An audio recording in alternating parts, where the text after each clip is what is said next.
Öncelikle kampanyanızla başlayalım istiyorsanız. Ya, katılmak isteyenler ne yapmalı? Bu kampanya nasıl sürecek? Nasıl bir içeriğe sahip? Şöyle, ilk olarak şunu söylemek gerekir. Bu kampanya aslında biz hukukçular arasında düzenlenen, başlatılan bir kampanya. Yani genel bir kampanya değil. Sadece hukukçuların, avukatların veyahut da diğer akademisyenlerin imzalayacağı bir kampanya. Genel bir kampanya değil. Biz de Özgür Hukukçular Derneği olarak ve derneğin dil komisyonu olarak bu çalışmayı başlattık. Bu çalışmayı hem fiziki imzalarla hem de Google formlar oluşturduk biz. Bunu bir şekilde barolarla, diğer hukukçu dernekleriyle, sivil toplum kuruluşlarıyla ve kendi derneğimizin şubelerindeki WhatsApp gruplarıyla olsun paylaşarak bu şekilde olabildiğince kampanya bitene kadar imza toplamaya çalışıyoruz. Evet, daha sonra imzaları meclise göndereceksiniz. İçerikte öyle yer alıyordu. Mecliste Kürt sorunun demokratik çözümüne dair kurulan bir komisyon var. Belki bu komisyonun çalışmaları bağlamında ana dilin tanınmadığı, yok sayıldığı bir barış mümkün olur mu? Değilse komisyona bu konuda önemli sorumluluk düşmüyor mu? Yani şöyle, aslında evet, mecliste bir komisyon kuruldu ama bu komisyon çok genel bir komisyon.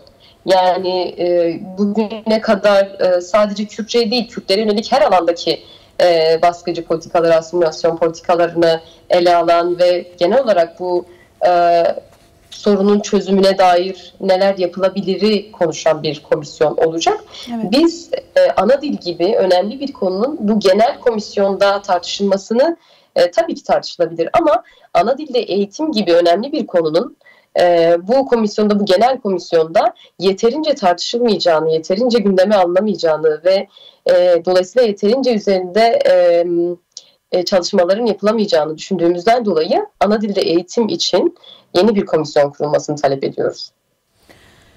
Peki yani son soru olarak olsun, kampanyanızın duyurusunda Kürtçe'ye dönük 100 yıllık politikalara da işaret ediyorsunuz.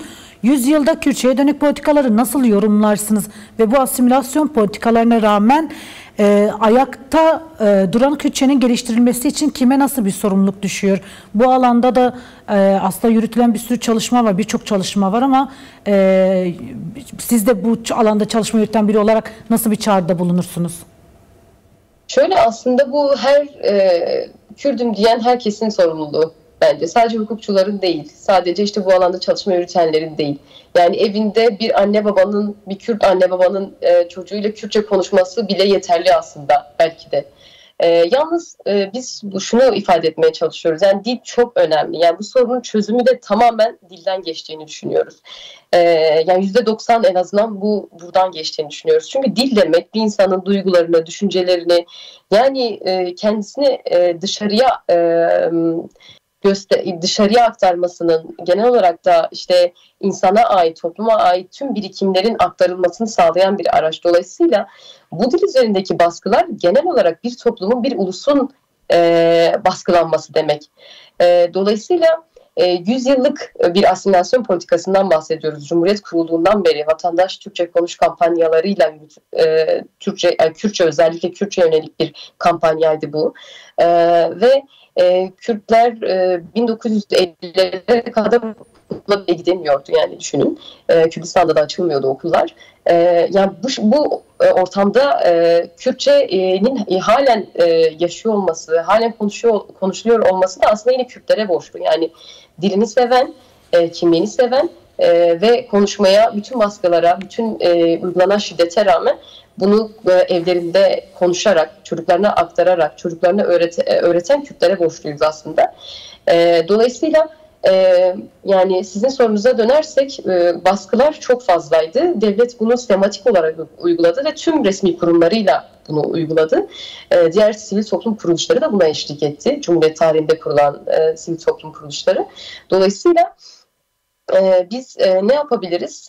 Biz de bir kampanya oluşturmak istedik Özgür Hukukçular Derneği olarak ve dedik ki eğer bir sorundan bahsediliyorsa, yani Kürt sorunu şu an çözümü gündemdeyse ve bunun için bir komisyon kurulması isteniyorsa, ki bir komisyon kuruldu, biz bu sorunun ana noktasının Kürtçe yönelik uygulanan asimilasyon politikaları olduğunu düşünüyoruz.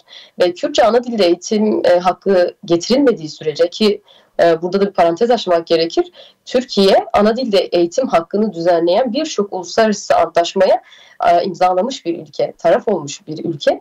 Biz bu uluslararası antlaşmaların uygulanmasını istiyoruz aslında. Türkiye'nin koymuş olduğu çekinceler var ama hukuken de zaten bu çekinceler yerinde değil. Yani bir geçerliliği yok bu çekincelerin. Bu komisyonun, daha doğrusu bu kampanyanın ilk amacı, hukukçular olarak biz hukuken ne yapılması gerektiğini öneriyoruz. Nedir? Bir komisyon kurulur. Bu komisyon anayasadaki, yasalardaki veyahut da mevcut yönetmeliklerdeki ana dilde eğitimin, yani Türkçe dışındaki dillerde yapılan, ana dilde yapılacak olan ana dilde eğitimin önündeki tüm engelleri, yasal engelleri tespit etsin. Anayasal engel de olabilir. Örneğin anayasanın 42. maddesi bir engel olarak görülüyor. Bu engellerin kaldırılması için ilk önce bu sorunlar tespit edilir. Yasal engelleyici ya da sınırlayıcı yasal hükümler tespit edilir. Bunların kaldırılması ve bunların yerine ana dilde eğitim hakkını tanıyan, düzenleyen yeni yasal düzenlemeler yapılmasını istiyoruz.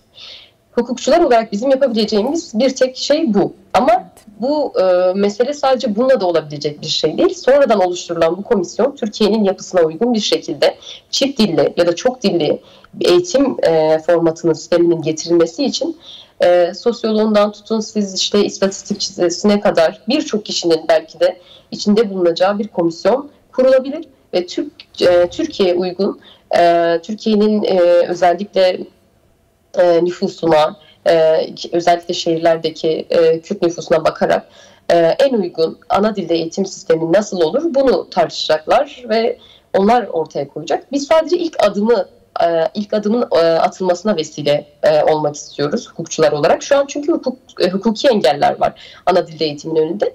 Dolayısıyla biz ilk olarak bu hukuki engellerin kaldırılmasını istiyoruz. Bu imza kampanyası da aslında bu engellerin kaldırılmasına yönelik bir kampanya ve ilk adım olarak değerlendirilebilir. Teşekkür ediyoruz değerli Aslı, hem yayınımıza katıldığınız hem de değerlendirmeleriniz için. Ben teşekkür ederim. Görüşmek üzere. Kolay gelsin. Teşekkürler.